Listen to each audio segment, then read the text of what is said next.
Serangan udara Israel buntut dari konflik dengan Hamas telah mengakibatkan kematian ratusan anak di Gaza. Karenanya, blokade total juga telah menimbulkan risiko yang lebih lanjut. Dengan pesawat-pesawat tempur yang melakukan serangan udara dan Israel yang mengumumkan blokade total terhadap jalur Gaza, warga kehilangan akses terhadap banyak kebutuhan termasuk makanan dan air. Menanggapi serangan Hamas terhadap Israel, lingkungan di Gaza termasuk Al-Karama dan Rimal telah dibombardir dan jumlah korban sipil termasuk ratusan anak-anak terus meningkat. Adapun berikut ini dampaknya dari perang terhadap anak-anak Palestina di jalur Gaza. Pada Rabu 11 Oktober 2023 lalu, jumlah korban tewas di Gaza mencapai setidaknya 950 warga Palestina, termasuk 260 anak-anak.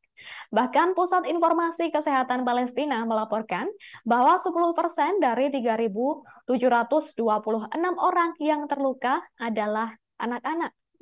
Menurut Defense for Children International atau DCI, sebuah organisasi hak asasi manusia Palestina yang fokus pada hak-hak anak sejak tahun 2005, 6 serangan militer besar-besaran di Gaza telah menewaskan sedikitnya 1.000 orang anak Palestina. Sementara itu, di sisi lain, Menteri Pertahanan Israel, Yoav Gallant, mengumumkan blokade penuh terhadap Gaza pada Senin lalu dan membenarkan tindakan tersebut dengan menggambarkan orang-orang Palestina sebagai orang-orang yang kejam. Hal itu berarti pasokan listrik, gas, makanan, dan air telah terputus di Gaza, yang telah hidup di bawah blokade darat, laut, dan udara sejak tahun 2007 dengan perbatasannya dikendalikan oleh Israel. Sejak blokade ini, Israel telah melancarkan 5 serangan militer ke Gaza dan menghancurkan rumah-rumah. Karena blokade dan kurangnya akses terhadap material pembangunan, kembali rumah menjadi lambat dan sulit, sehingga membuat penghuninya terpaksa untuk mengungsi. Anak-anak sangat rentan terhadap kondisi ini, dengan kurangnya akses terhadap air bersih, sumber daya sanitasi, dan perlindungan dari cuaca ekstrim yang menyebabkan gangguan pada kesehatan fisik dan mental mereka. Kurangnya fasilitas air dan sanitasi di Gaza sebelumnya juga mengakibatkan anak-anak menderita penyakit termasuk flu dan demam tifoid.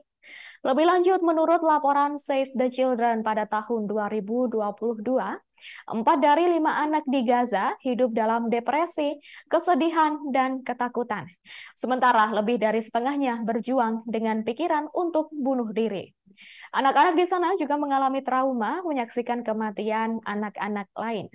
Lebih lanjut, dampak di bidang pendidikan, sejak awal serangan udara Israel, lebih dari 73.000 warga Palestina meninggalkan rumah mereka, yakni untuk mencari perlindungan di 64 sekolah yang dikelola di UNRWA dan PBB untuk mengungsi bagi orang Palestina. Namun sekolah tidak lagi menjadi tempat yang aman dan menurut UNRWA, setidaknya 4 sekolah di Gaza mengalami kerusakan akibat pemboman Israel.